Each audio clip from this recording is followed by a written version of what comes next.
The title of the poem Exposure refers to the condition of being subjected to something that's harmful. In this case, the harmful agent is the extreme weather that the soldiers in World War I are being subjected to whilst they are in the trenches. Remember, Wilfred Owen was a soldier in World War I, so although this is his opinion, it is written from first-hand experience. He wrote Exposure just before his death and wants to demonstrate how awful the conditions were for the soldiers, and how they were not only battling the enemy of Germany, but also the weather. Indeed, it seems in Owen's opinion that the physical and emotional damage caused by the weather was as deadly as the war itself. Throughout the poem, Owen uses personification to describe nature as another enemy for the soldiers. He uses a range of verbs to show the damaging actions of nature on the men. The merciless iced east winds that knife us.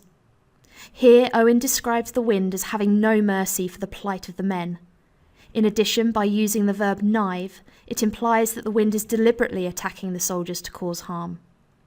Similarly, Owen writes that the pale flakes with fingering stealth come feeling for our faces, as if the snowflakes are deliberately seeking out the soldiers like a predator stalks its prey.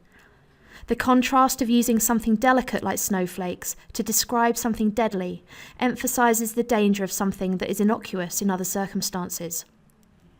And finally, although not a violent verb, the use of shudders when Owen says that the bullets are less deadly than the air that shudders black with snow, tells the reader that Owen views nature as much of a threat as the bullets.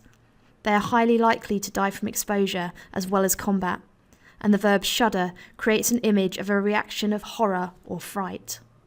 Owen also uses a metaphor to describe the men. Slowly our ghosts drag home. The soldiers are just ghosts. War and weather has killed them already. They are no longer human. The verb drag demonstrates the level of effort they have to use even to move. The imagined journey home will be long and awful.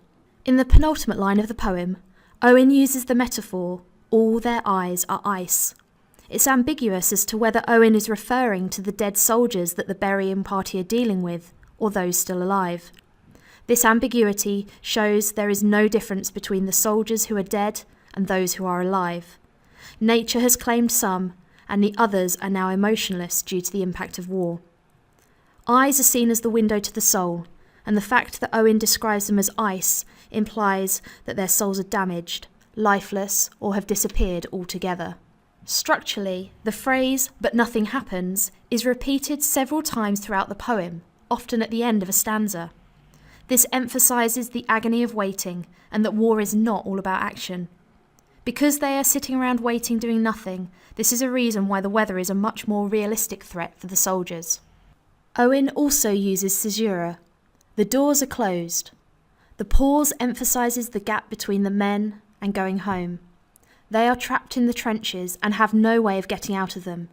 Open doors would signal opportunity, whereas the closed doors in the poem imply that the soldiers have no hope and no future, that this is their final act on earth. It shows just how hopeless their situation is.